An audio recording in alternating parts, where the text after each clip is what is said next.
2024 లేదా 25లో డిగ్రీ లేదా బీటెక్ చదివారా? సాఫ్ట్‌వేర్ జాబ్ కోసం ఎదురు చూస్తున్నారా? అయితే కోడ్ జ్ఞాన్ 100 డేస్ కోర్సులో చేరండి. జాబ్ సాధించండి.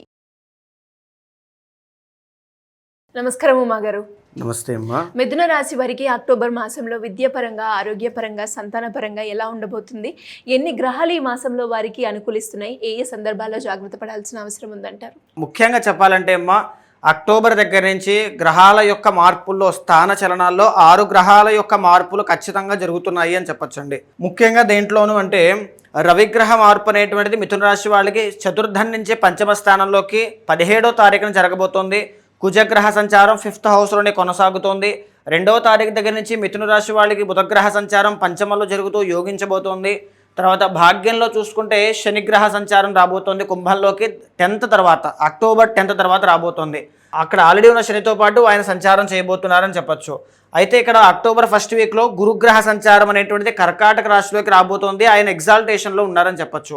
3వ స్థానంలో కేతుగ్రహ సంచారం కొనసాగుతోంది. అయితే నాలుగవ స్థానంలోకి శుక్రుడు 9వ తారీఖు తర్వాత నుంచి సంచారం చేయబోతున్నారు అని చెప్పొచ్చమ్మా. అయితే వీటిలో చూసుకుంటే అమ్మ 3 గ్రహాలు దివ్యంగా యోగిస్తున్నాయండి మిథున రాశి వాళ్ళకి. అవి ఏమేంటి అంటే గురుగ్రహ సంచారం చాలా బాగా యోగిస్తోంది. తర్వాత శుక్రుడు బాగా యోగిస్తూ ఉన్నారు, కానీ ఇక్కడ నీచ స్థితిలో ఉంటారు. అది ఇప్పుడు నేను చెప్తానండి అలాగేంటో. 3వ స్థానంలో కేతు చాలా బాగా యోగిస్తున్నారని చెప్పొచ్చు. అయితే ముఖ్యంగా ఏదైతే అక్టోబర్ 1st వీక్లో మీకు గురుబలం పెరగబోతోందండి మిథున రాశి వాళ్ళకి, ఇది మీకు చాలా అదృష్ట యోగము అని చెప్పచ్చు.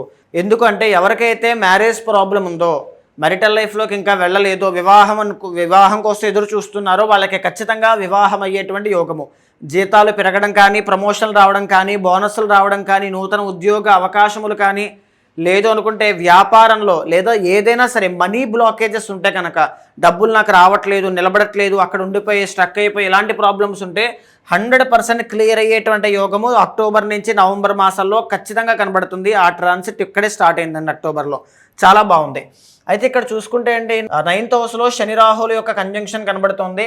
దీని మూలాన ఏంటి అంటే మళ్ళీ మీరు ఎవరికైనా డబ్బులు బయటకి ఇస్తే అవి తిరిగి రావు. ఖచ్చితంగా ఇది బాగా గుర్తుపెట్టుకోండి. శని ఎప్పుడైతే 9th హౌస్లోకి వస్తున్నారో డబ్బులు ఎవరికి ఇవ్వద్దు, అప్పుగా కానీ సహాయంగా కానీ ఇవ్వద్దు, సంతకాలు కానీ హామీలు కానీ ఏమీ పెట్టద్దు.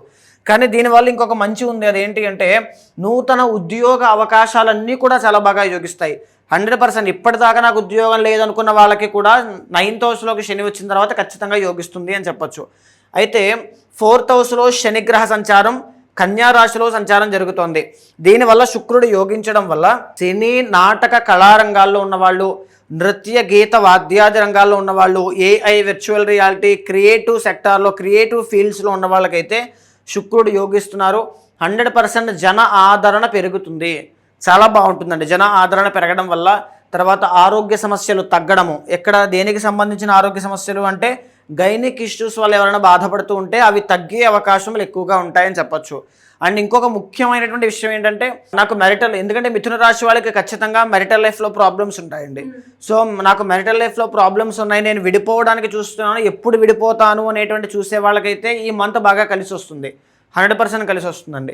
ఎందుకంటే కుజుడు యోగించడం లేదు కాబట్టి ఖచ్చితంగా. సో ఇక్కడ రవి అనేటువంటి ఆయన కుజుడు బుధుడు కలిసి పంచమ స్థానంలో సంచారం చేస్తున్నారు. దీన్ని ఎలా చూస్తాము అంటే ముఖ్యంగా సిరిగారు, బుధుడు ఎక్కడైతే యోగిస్తున్నారో వ్యాపారం చాలా బాగుంటుంది. స్టాక్స్ కానీ, షేర్స్ కానీ, ట్రేడింగ్ కానీ చేసేవాళ్ళు, నూతన వ్యాపార పెట్టుబడిదారులు, వ్యాపారం చేస్తూ కొనసాగేటువంటి వాళ్ళు, e commerce, exports and imports, communication కానీ, నోటి ద్వారా బ్రతికేటువంటి వృత్తుల్లో ఉన్న వాళ్ళకి 100% బిగ్ బిజినెస్ అనేటువంటి చేస్తారు. ఎందుకంటే ఇక్కడ గురుడు, ఇక్కడ బుధుడు ఇద్దరు యోగిస్తున్నారు కాబట్టి ఖచ్చితంగా యోగిస్తుంది. లాటరీలా మనీ అనేటువంటి చూస్తారు. కానీ ఏంటి అంటే టైంకి అవ్వదు, చాలా డిలే అయ్యే అవకాశాలు ఉంటాయండి. ఎందుకు, రవి అనేటువంటి ఆయన 5th హౌస్లో నీచ స్థితిలో ఉన్నారు కాబట్టి ప్రేమ వ్యవహారాల్లో అపజయాన్ని చూడడం కానీ, సంతాన విషయంలో బ్యాడ్ న్యూస్ వినడం కానీ, లేకపోతే రాజకీయ నాయకులకు అవమానం పడడం కానీ, లేదు అనుకుంటే ఈ బంగారం వ్యాపారం చేసే వాళ్ళకే కాస్త ఇబ్బందులు అనేటువంటివి రావడం, హెల్త్ ఇష్యూస్ అనేటువంటివి రావడం, తర్వాత స్మాల్ ట్రావెలింగ్స్, ఎవరైతే ప్రతిరోజు ఇంటిని దగ్గర నుంచి జాబ్ దాకా డైలీ వెళ్ళి అప్ అండ్ డౌన్స్ చేస్తూ ఉంటారో వాళ్ళకైతే ఖచ్చితంగా హెల్త్ ఇష్యూస్ ఆర్ వాహన ప్రమాదములు కనబడుతూ ఉన్నాయి. సో మిథున రాశి వాళ్ళు చాలా జాగ్రత్తగా ఉండండి ఆ విషయంలో. అయితే 3వ స్థానంలో కేతుగ్రహ సంచారం యోగించడం వల్ల కేతు బలం ఎప్పుడైతే ఉంటుందో దైవానుగ్రహం మీతో ఉంటుందండి. ఖచ్చితంగా మిథున రాశి వాళ్ళకి కేతు అనుగ్రహం ఉండడం వల్ల దైవానుగ్రహం ఉంది. ఏదైనా పూజలు కానీ, పరిహారములు కానీ, భగవన్ నామస్మరణ కానీ చేసినట్లయితే స్పిరిచువల్గా వెళ్ళాలి, డివోషనల్గా నేను హైట్స్కి వెళ్ళాలి, మోక్ష సాధన కానీ ఇలాంటి వాళ్ళు ఉన్నవాళ్ళు చాలా బాగా సిద్ధిస్తుంది అని చెప్పొచ్చు. అయితే ఇంకా ముఖ్యమైన విషయం ఏంటి అంటే 9th హౌస్లో రాహు ఉన్నారు చూసారంటే దీనికోసం చెప్పాలి శ్రీ గారు.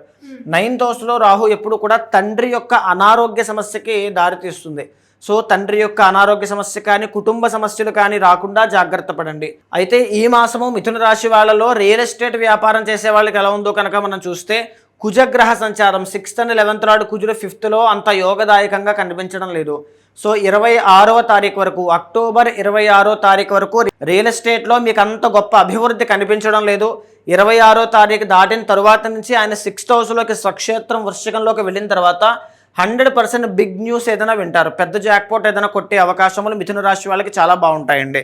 అప్పటిదాకా యోగం లేదు, దాని మీద ఇన్వెస్ట్మెంట్స్ కూడా చేయొద్దు, అనవసరంగా వృధా ఖర్చులు అవుతూ ఉంటాయి. సో ఇంకో ముఖ్యమైన విషయం ఏంటంటే అండి 12th లార్డ్ అయినటువంటి శుక్రుడు 4వ స్థానంలో ఉంటే 12th లార్డ్ అయినటువంటి శుక్రుడు 4వ స్థానంలో ఉండి భావాత్తు 12వ స్థానాన్ని చూస్తూ ఉన్నారు. ఎవరైతే విదేశాలు వెళ్ళాలి అనుకుంటారో వాళ్ళకి నష్టము కలిగే అవకాశం ఉంటుందండి. నష్టము అంటే ప్రయాణాలు పోస్ట్ పోన్ చేసుకోవడం కానీ, బ్రేక్ అవ్వడం కానీ, డబ్బులు విపరీతంగా ఖర్చు అవ్వడం కానీ, ఆ ప్రయాణం ముందుకు సాగకపోవడం కానీ ఇలాంటివి జరిగే అవకాశములు ఉన్నాయి. సో విదేశీ యోగం కోసం ప్రయత్నం చేసే వాళ్ళు కాస్త జాగ్రత్తగా అన్ని చూసుకుని బయలుదేరండి. ఈ మాసంలో వీరికి కలిసి వచ్చే రోజు ఏంటో మాగారు? ఈ మాసం వరకు వీళ్ళకి కలిసి వచ్చేటువంటి రోజు గురువారం చాలా బాగుంటుందమ్మా. కలిసి వచ్చే రంగు వైట్ కలర్, ఎల్లో కలర్ రెండు చాలా బాగుంటాయండి. కలిసి వచ్చే నెంబర్ 5 అనేటువంటిది 3 కూడా చాలా బాగుంటుంది. ఎలాంటి పరిహారం చేసుకోవాలి అంటారు? ఈ మాసంలో కాస్త శుక్ర బలాన్ని, రవి బలాన్ని, శని యొక్క బలాన్ని పెంచుకోవాలి. శివుడికి ఏకాదశ రుద్రాభిషేకం కానీ, తర్వాత మహాలక్ష్మీదేవికి కుంకుమార్చన కానీ, తామర పువ్వులతో అమ్మవారికి మహాలక్ష్మీదేవికి హోమం చేయండి. రియల్ ఎస్టేట్ కానీ, సినిమా ఫీల్డ్లో ఉన్న వాళ్ళు కానీ, కళారంగంలో ఉన్న వాళ్ళకి రాజయోగం పడుతుంది అని చెప్పొచ్చండి. ఇంకా ఎవరైనా కూడా మీ అపాయింట్మెంట్ గురించి వాళ్ళు ఏదైతే సమస్య ఎదుర్కొంటున్నారో ఏ రాశి వారైనా కూడా మిమ్మల్ని అపాయింట్మెంట్ తీసుకోవాలి, మీ దగ్గరికి రావాలి అంటే ఏ విధంగా ఉంటుందంటారు? తప్పకుండా అమ్మ. అలాంటి వాళ్ళు ఎవరైనా ఉంటే మీకు స్క్రీన్ మీద కనిపించే నెంబర్కి కాల్ చేస్తే మా వాళ్ళు మీకు పూర్తి వివరాలు అందిస్తారు. ఓన్లీ గోచారం మాత్రమే కాదండి, పర్సనల్ చార్ట్ అనేటువంటిది ఎప్పుడు కూడా మీ కర్మకి ఒక క్లియర్ డిస్క్రిప్షన్ లాంటిది. మీకు ఏదైనా ఒక బ్లాకేజ్ ఉంది, ఒక కష్టం ఉంది అంటే దానికి కారణం ఏదో ఒక కర్మ ఆపుతూ ఉంది అని అర్థము. దానికి సంబంధించింది ఏదైనా సరే, అది గోచారం అయినా పర్సనల్ చార్ట్ అయినా రెండింటినీ సమన్వయం చేస్తూ ఏమున్నా సరే ఒక పర్సనల్ ఆస్ట్రాలజర్లా కావచ్చు, ఒక ఫ్యామిలీ మెంబర్ లాగా, ఒక బ్రదర్ లాగా మీ వెనకాల ఉంటాను. అలా ఎవరైనా కావాలనుకుంటే మీకు కిందకి నుంచి నెంబర్కి కాల్ చేస్తే పూర్తి వివరాలు చెప్తారు.